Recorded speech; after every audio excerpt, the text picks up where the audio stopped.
Assalamualaikum warahmatullahi wabarakatuh. Alhamdulillah rabbil alamin.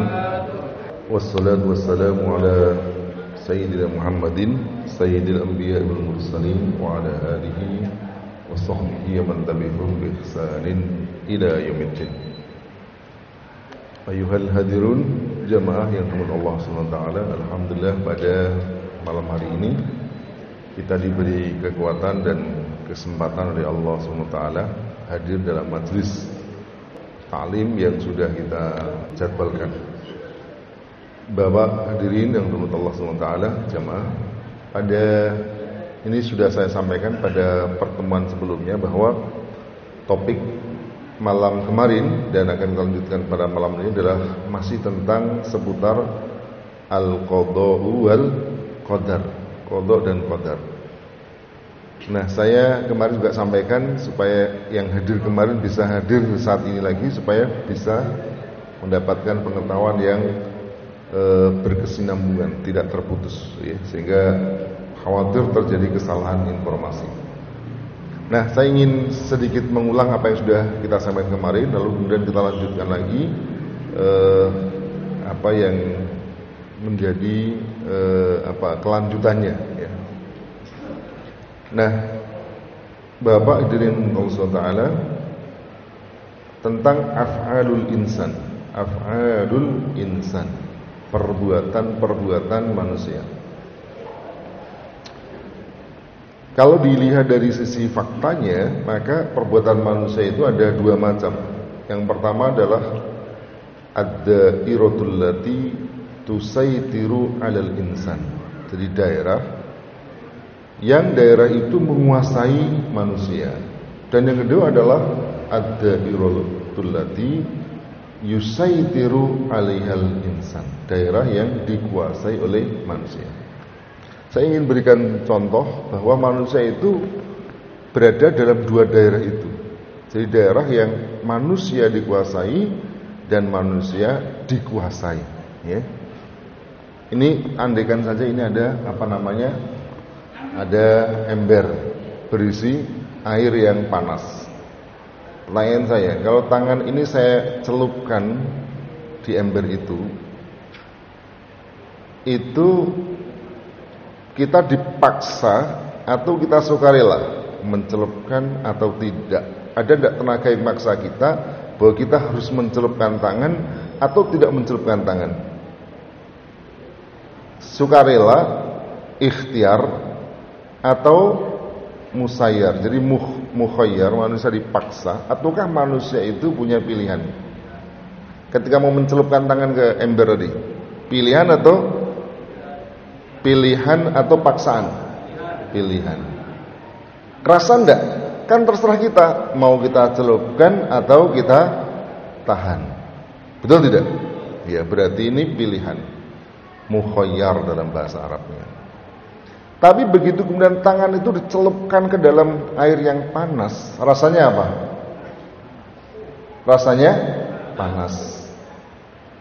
Rasa panas ketika tangan itu dicelupkan ke dalam air yang mendidih tadi, itu pilihan atau paksaan? Ada enggak kita bisa milih? Wah, saya pengen dingin saja, padahal airnya sedang mendidih. Rasanya apa? Panas. Mau tidak mau, suka tidak suka, manusia merasa panas. Berarti kan tadi ada dua tadi, memasukkan tangan ke dalam air yang mendidih itu adalah pilihan, mukhayyar. Begitu sudah nyampe ke tangan yang air yang mendidih, berarti musayyar atau manusia dipaksa atau paksaan. Betul tidak? Lagi, Bapak naik ke menara, naik atau tidak, pilihan atau paksaan? Kok enggak jelas nih, pilihan atau paksaan? Yang jelas ya, pilihan atau paksaan? Mau naik, pilihan. Sampai di tengah, turun lagi, pilihan. Betul tidak?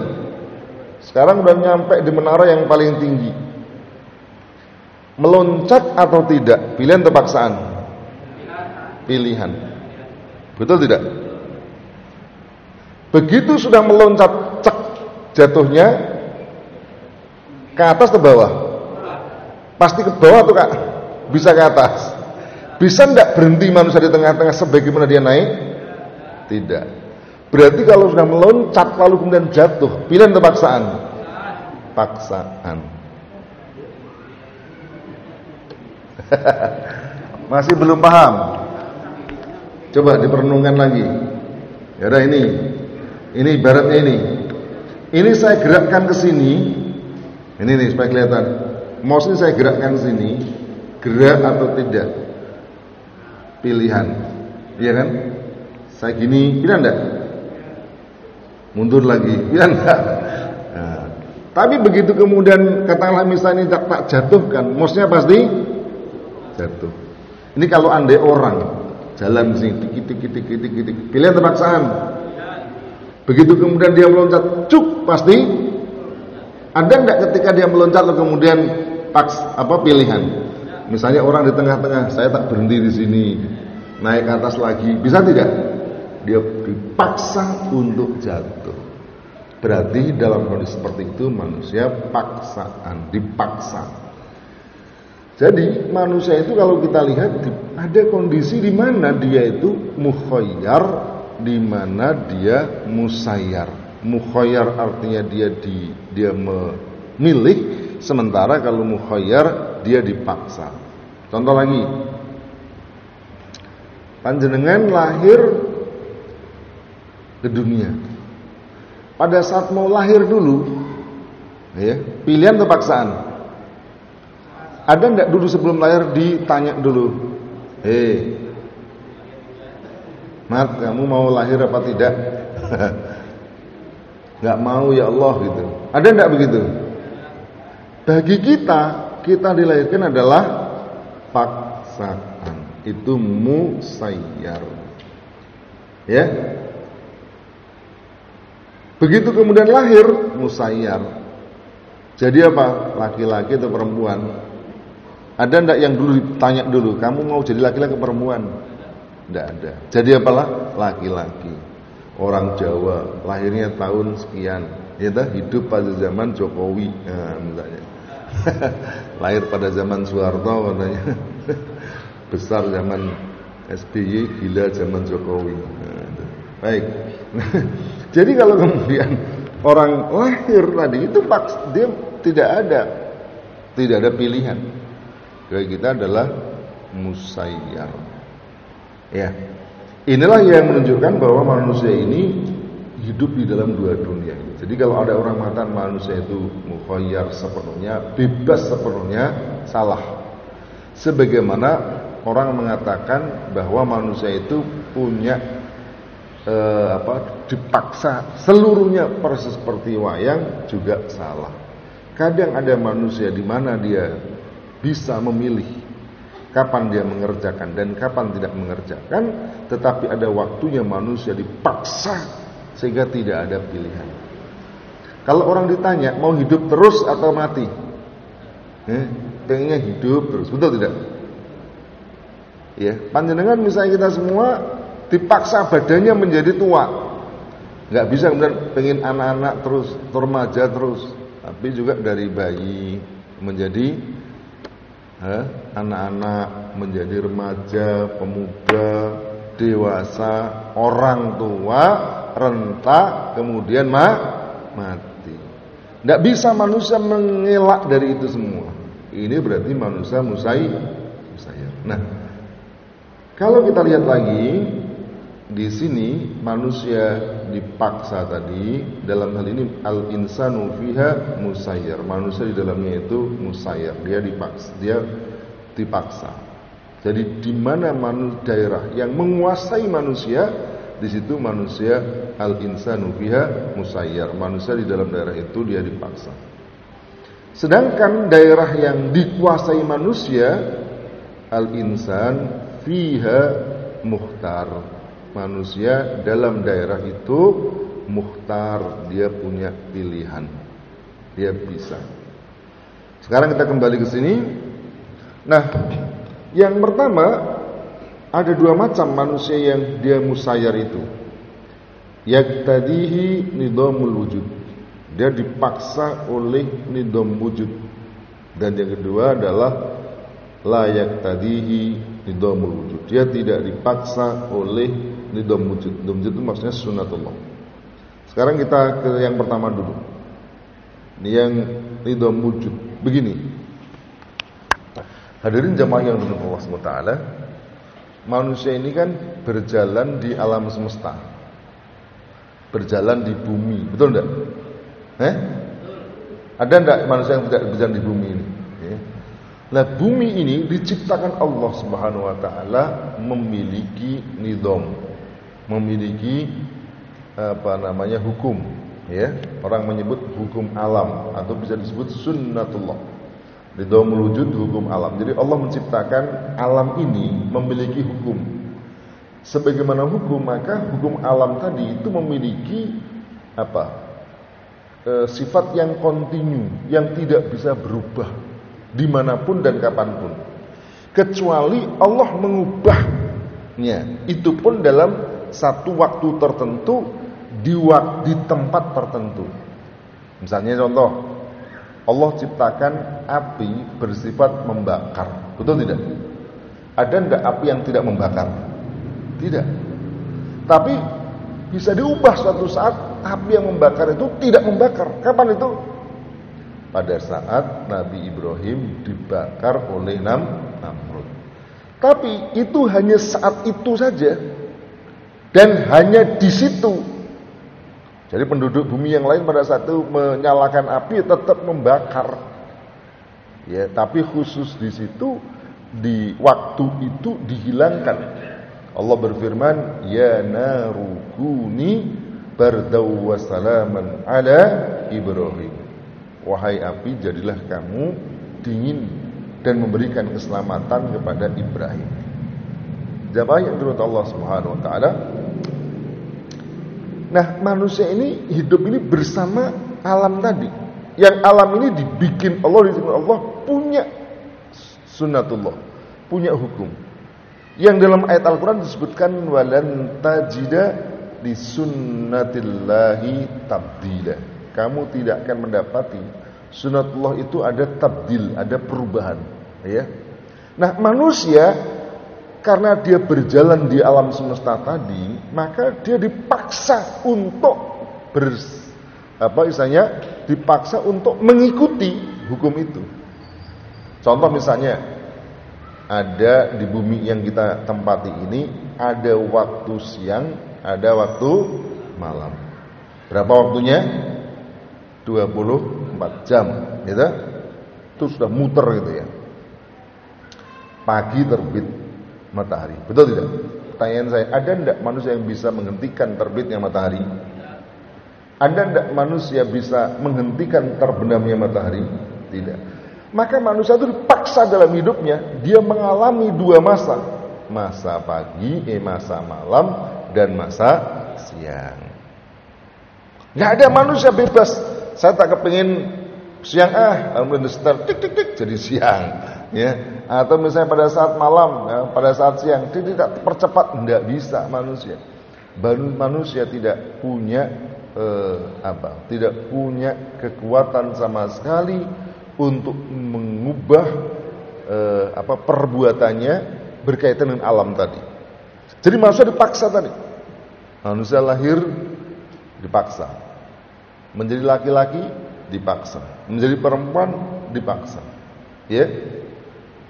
Bahwa Allah ciptakan manusia itu lahirnya dari bayi kecil, anak-anak, remaja, dewasa, orang tua, sampai kemudian renta dan kemudian mati. Itu sunatullah.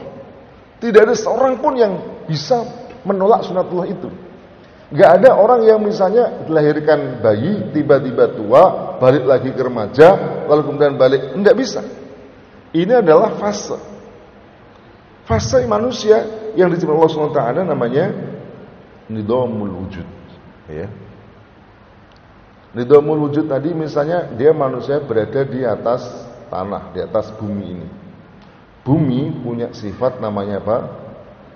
Ada namanya gaya gravitasi bumi. Jadi kalau kemudian dia di atas pasti jatuh. Seperti tadi manusia, begitu dia naik di jembatan atau tempat yang tinggi, kalau dia menjatuhkan diri, pasti dia akan terjatuh. Tidak ada satupun kekuatan yang bisa melawan itu. Dia jatuh. Itu namanya sunnatullah. Manusia maksudnya dia terikat dengan sunnatullah itu sehingga perbuatannya dipaksa oleh sunnatullah tadi atau nidam wujud. Nah, yang kedua, dia bukan termasuk nidamul wujud, tapi kejadian ini manusia tidak bisa menghindarkan terjadinya peristiwa itu. Tidur, bangun tidur tiba-tiba semua barang-barangnya sudah kambang itu tergenang, rumahnya kena banjir. Dia mendapatkan musibah tanpa bisa mencegah. Ya. Orang jalan-jalan, ya, minum kopi atau minum kopi di pinggir jalan. Banyak orang minum kopi di situ. Tapi khusus dia ternyata apa? Ada truk lewat lalu kemudian remnya belum mengenai dia, bleng, jatuh, tertabrak truk, mati dia. Ya. Peristiwa ini dia tidak bisa menghindarkan terjadinya. Ya. Nah, dalam kehidupan kita itu banyak perkara yang di situ kita tidak bisa menghindar. Pasti terjadi kepada kita. Ya. Jamaah yang dimuliakan Allah Subhanahu wa taala, ini yang disebut sebagai layak tadihi nidamul wujud. Jadi dia tidak diharuskan, tidak dipaksa oleh nidam wujud, tetapi itu menimpa manusia atau ditimpa dari dia dan dia tidak bisa menghindarkan. Misalnya tadi ada sopir mobil, sopir ya. Kalau dia sengaja menabrak orang lain, berarti yang sengaja tadi apa? Termasuk apa ini? Manusia musayyar, muhtar. Betul tidak? Betul tidak? Tapi yang ditabrak ada enggak pilihan?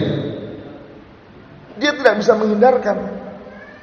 Wong dia biasa juga di jalan di trotoar begitu tiba-tiba ditabrak dari belakang. Der. Maka bagi orang tersebut itu adalah musayyar atau dia dipaksa. Betul tidak? Atau bisa juga dua-duanya enggak merasa punya pilihan. Orang mau naik mobil tadi, naik mobil tiba-tiba remnya belum. Lalu dia nabrak. Dia inginnya tidak nabrak, tapi nabrak. Maka sama-sama musayyar, sama-sama dia dipaksa oleh peristiwa tersebut. Ya. Sekarang saya lanjutkan lagi. Nah, peristiwa yang manusia tidak punya andil sama sekali tadi, baik terkait dengan nidamul wujud maupun tidak terkait dengan nidamul wujud, itulah yang disebut sebagai al-qadha. Itu adalah qadha dari Allah Subhanahu wa taala. Nah, sedangkan yang kedua, yang manusia bebas tadi, maka fahuwa manusia yamshi wa ya'kulu wa yusafiru fi ayyi waqtin yasha. Maka manusia berjalan, makan, bepergian kapanpun dia mau. Wa yamtani'u an dalika, dan dia juga bisa tidak mengerjakan itu. Semua itu yaftaru mukhtaron, masa mengerjakan secara pilihan. Wa yamtani'u an ayyi syai'in, sebenarnya yang keliru. Wa yaf'alu mukhtaron, ya, fi aizin. Dia juga mencegah untuk melakukan itu kapanpun dia mengerjakan secara pilihan juga. Dia bisa mengerjakan kapanpun dengan atas dasar pilihan, demikian juga dia tidak mengerjakan kapanpun. Maka inilah di sini manusia al-insanu fihi muhtar. Nah, ini sehingga saya kira ini sudah jelas mana yang qadha dan mana yang tidak. Siapa yang bisa menentukan? Panjenengan sendiri, kita tahu. Ya, oh ini qadha, ini bukan. Ya, ketika naik mobil tanpa sengaja nabrak orang, qadha. Kalau disengaja berarti bukan qadha. Ya, Baik, sekarang kita lihat ya contoh ayat-ayatnya. Inna khalaqnal insana min nutfatin amsajin nabtalihi waja'alnahu sami'an basira. Inna hadainahu as-sabila imma syakira wa imma kafura. Inna khalaqnal insan, sesungguhnya kami ciptakan manusia. Coba perhatikan ayatnya, siapa yang menciptakan manusia? Allah. Ada enggak andil manusia untuk menjadi manusia? Tidak. Ada enggak kita dulu punya andil untuk menciptakan diri kita? Tidak sama sekali. Inna khalaqnal insana, sesungguhnya Allah yang menciptakan manusia. Min nutfatin amsajin, dari nutfah yang bercampur. Nabtalihi, kami untuk mengujinya. Waja'alnahu sami'an basira, lalu kami jadikan manusia bisa mendengar dan bisa melihat. Pertanyaannya, manusia bisa mendengar, bisa melihat, paksaan atau pilihan? Paksaan, musayyar. Kenapa? Coba lihat, waja'alnahu, kami jadikan manusia. Yang menjadikan siapa? Allah. Lalu inna hadainahu as-sabila, sesungguhnya kami berikan petunjuk kepada manusia. Siapa yang beri petunjuk? Allah. Allah yang berikan petunjuk. Petunjuk dalam bentuk apa? Dalam ayat ini maknanya dalam bentuk diutusnya para rasul. Rasul itu Allah mengutus. Nah, coba sekarang perhatikan, imma syakira wa imma kafura. Lalu manusia ada yang bersyukur, ada yang kufur. Pertanyaannya, kalau menjadi orang yang bersyukur atau menjadi orang yang ingkar, ini pilihan atau paksaan? Pilihan atau paksaan? Pilihan. Jadi satu ayat ini itu memberitakan kepada kita ada di situ perbuatan manusia dia dipaksa. Ada perbuatan manusia dia diberikan pilihan. Imma syakira wa imma kafura. Sesungguhnya dia bersyukur. Bersyukur dia milih. Au kafur, atau dia ingkar. Dijadikan manusia dia bersyukur, ya. Diberikan petunjuk dia bersyukur. Dengan bersyukur, yakni dengan petunjuk itu dia bersyukur, lalu kemudian kerjakan semua petunjuknya, maka menjadi orang bersyukur. Atau sebaliknya dia ingkar. Dengan seluruh kenikmatan Allah berikan dia ingkari, termasuk petunjuk yang Allah berikan dia ingkari. Mau bersyukur atau mau ingkar adalah pilihan. Maka nanti ada konsekuensinya dalam ayat berikutnya. Nanti saya tunjukkan. Kullu nafsin dha'iqatul maut, setiap jiwa dha'iqah akan merasakan maut, kematian. Paksaan atau pilihan? Paksaan. Alam yakun nutfatan min maniyyin yumna thumma kana 'alaqatan fa khalaqa fa sawwa wa ja'ala minhu az-zawjayn adh-dhakara wal untha. Alam yakun nutfatan min maniyyin yumna, tidakkah manusia dahulu adalah nutfah, adalah mani, min maniyyin yumna, dari mani yang dipancarkan. Tsumma kana 'alaqatan, lalu dia menjadi alaqah, gumpalan darah. Fa khalaqa, kalau Allah ciptakan, fa sawwa, kemudian secara disempurnakan, Allah menyempurnakan. Wa ja'ala minhu zawjaini, kemudian dia jadikan Allah makhluk yang berpasangan. Siapa itu? Az-dzakara wal unsa, ada laki-laki ada perempuan.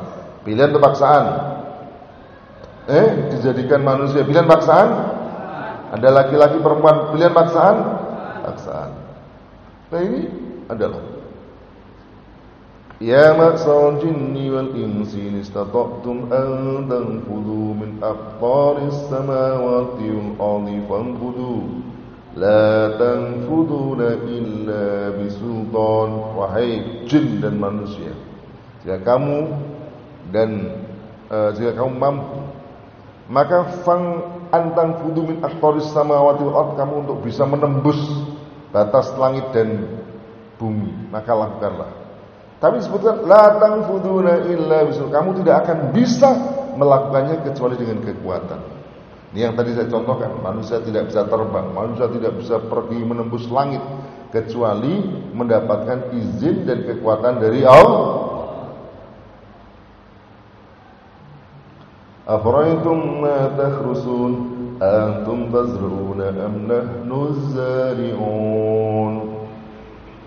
Apakah kamu, afara'aytum ma takhrusun, bagaimana pendapatmu dengan apa yang kamu tanam? Antum tazra'unahu am nahnu zari'un. Apakah kamu yang menumbuhkan ataukah kami yang menumbuhkan tanaman itu? Law nasya'u ja'alnahu taman fadaltum tafakkahun. Seandainya kami menghendaki, maka kami jadikan tanaman yang ditanam itu hutoman, ya, artinya tidak berhasil, ya, hutoman. Jadi enggak panen. Fadaltum tafakkahun, membuat kamu menjadi bersedih. Inna lamun kemudian mengatakan kami itu rugi. Banah mahrum, kami tidak bisa melakukan atau bisa mengambil, diharamkan, dilarang untuk mengambil hasil panen itu. Jamaah yang tentu ada, manusia menanam benih paksaan atau pilihan? Tumbuhnya benih paksaan atau pilihan? Nah, jadi petani memang bisa menanam benih, melemparkan benih. Tetapi siapa yang menumbuhkan benih itu? Allah, bukan manusia. Jadi harus tahu, ya. Setelah benih, lalu kemudian Allah tumbuhkan menjadi tanaman, lalu kemudian panen. Siapa yang buat panen? Apakah petaninya? Bukan. Allah. Setelah kemudian berbuah, tinggal metik saja, lalu kemudian diserang oleh hama, oleh bencana, siapa? Allah. Manusia bisa tidak mencegahnya? Tak bisa mencegahnya. Jadi maka harus tahu kapan manusia itu mukhayyar dan manusia itu musayyar. Afra'aytumul ma'a alladhi tashrabun, kamu melihat bagaimana air yang kamu minum itu. Antum anzaltumu minal muzni am nahnul munzilun. Apakah kami yang menurunkan air itu atau kami yang menurunkannya? Kami yang menurunkannya. Manusia tidak punya kekuatan sama sekali. Law nasya'u ja'alnahu ujajan falawla tashkurun. Bahkan seandainya kami jadikan air itu ujajan, menjadi asin, maka manusia juga tetap bisa, dan bagaimana mungkin manusia tidak mau bersyukur. Jamaah yang dirahmati Allah. Jadi kalau kita lihat, jelaslah bahwa manusia itu hidup dalam dua daerah. Di situ al-insanu fiyya musayyar, yang disebut dengan qadha, dan yang di situ ada musayyar, manusia itu boleh atau bebas memilih. Nah, sekarang kita dalami dan yang qadha ini. Al-insanu fiyya musayyar, ini yang disebut sebagai qadha. Bapak yang dirahmati Allah SWT, qadha ini disebut ada yang khair, ada yang syarr, ada yang baik, ada yang buruk. Tetapi baik dan buruk itu sebenarnya kalau menurut manusia itu khasbu tafsiril insan lah. Jadi sesuai dengan penafsiran manusia. Manusia menganggap ini baik atau buruk. Tetapi hakikatnya Allah itu yang tahu itu baik atau buruk. Ya, misalnya gini. Macet, orang naik mobil atau naik motor kemudian terjadi kemacetan, tidak bisa jalan, ya. Manusia yang merasa macet di situ menganggap itu qadha baik atau buruk? Wah, macet Ada yang senang, alhamdulillah macet ini yang saya tunggu-tunggu kemarin ini. Ada enggak? Pengennya apa? Lancar. Betul tidak? Kok macet? Maka itu dianggap suatu qadha yang buruk. Gitu. Tapi apakah itu pasti buruk? Belum tentu. Ya, kapan waktu saya membaca berita itu ada itu loh yang pesawat Sukhoi ya terbang ya dari Halim, ternyata percobaan nabrak ke gunung apa itu? Gunung Salak. Nah, ternyata itu ada orang ya yang dia itu termasuk mau ikut dari penumpangnya Sukhoi itu. Tapi dia itu nggak jadi naik. Kenapa? Karena macet di jalan. Jadi pada saat macet mungkin dia tuh ngomel-ngomel, batal naik pesawat Sukhoi, enak gratis gitu. Begitu kemudian dia mendengar Sukhoi nabrak Gunung Salak, dewer. Kira-kira apa yang terucap dari mulutnya? Masya Allah, orang mati segitu banyak, alhamdulillah. Ya Allah, alhamdulillah, ya itu maksudnya minimal saya nggak ikut di dalam pesawat itu. Jadi yang tadinya disebut syar buruk, ternyata belakangan diketahui bahwa dia khair. Itu sesuai dengan tafsiran manusia. Maka sebenarnya yang tahu adalah Allah. Jadi ketika dia macet, qadha bukan? Qadha, betul tidak? Ketika dia nggak jadi naik, dia kan pengennya naik, berarti apa? Mukhayyar. Tapi batal naik karena dia macet, berarti kok qadha. Musayyar itu yang disebut sebagai qadha. Dia anggap macet itu buruk. Kenapa? Karena tidak mendapatkan apa yang dia inginkan. Maka pada saat itu mungkin dia marah-marah, macet. Ayo Pak, mungkin kalau dia naik taksi, barangkali taksi dimarah-marah itu, gitu. Ayo Pak, cepat Pak, apa caranya bisa naik pesawat? Tapi begitu kemudian terjadi, ya, tadi tidak sesuatu yang diinginkan terjadi, ya, berarti dia menganggap itu akhirnya menjadi khair. Begitulah yang terjadi, ya, di dalam kehidupan ini banyak sekali apa yang disangka oleh manusia khair ternyata adalah syar. Ya. Orang bawa uang, lalu kemudian uang dibelikan apa? Emas, apa namanya? Emas untuk dibelikan anting-anting, ya. Baru dipakai, kemudian di jalan rampas orang, telinganya patah. Ketika dia belikan anting, dia dapat rezeki, dapat uang, belikan anting emas, dia bersyukur, alhamdulillah. Begitu ditaruh di dalam telinga, kemudian mau dirampas orang, kuping-kupingnya hilang. Andai dia tidak memakai emas, kira-kira ada enggak yang rampas? Tidak. Ya. Maka yang sebelumnya dianggap buruk, baik itu bisa berubah menjadi baik, atau sebaliknya. Yang baik dianggap ternyata itu sesuatu yang buruk, ya. Ada orang, ya, misalnya, ya, kalau cerita yang dalam Al-Quran itu ada cerita apa itu? Ada cerita Nabi Khidir dengan Nabi Musa, ya, dia mengendarai perahunya dirusak sebagiannya, ya. Maka mungkin dianggap ini sesuatu yang buruk ini. Oh, perahu kemudian dirusak begini. Tapi ternyata itu ada kebaikan di sana. Apa kebaikannya? Andai enggak dirusak, malah perahunya dirampas. Jadi dianggapnya buruk pada saat dirusak itu. Tapi ternyata ada kebaikan. Hadirin yang dirahmati Allah SWT, intinya kalau manusia itu berasal di mana dia manusia tidak bisa mencegahnya, itulah yang disebut sebagai qadha. Ya. Kalau tidak bisa mencegahnya, maka qadha. Tetapi kalau dia manusia bisa mencegah atau tidak, maka bukan qadha. Sekarang saya tanya. Ya, saya tanya. Ini ada orang tidur, ya. Tidur, enak-enak tidur. Lalu kemudian ada, katalah A, ini B datang membunuh yang A sedang tidur tadi. Saya ingin tanya ini, tes ya. Peristiwa pembunuhan ini qadha atau bukan? Qadha bukan? Ayo, Ayo, qada atau bukan peristiwa pembunuhan tadi? Nah, maka qada itu dilihat bukan peristiwanya, tetapi dilihat per orangnya. Orang yang dibunuh qada. Betul tidak? Kan dia tidak bisa menghindar, tidur tiba-tiba dibunuh. Orang yang membunuh qada bukan? Bukan.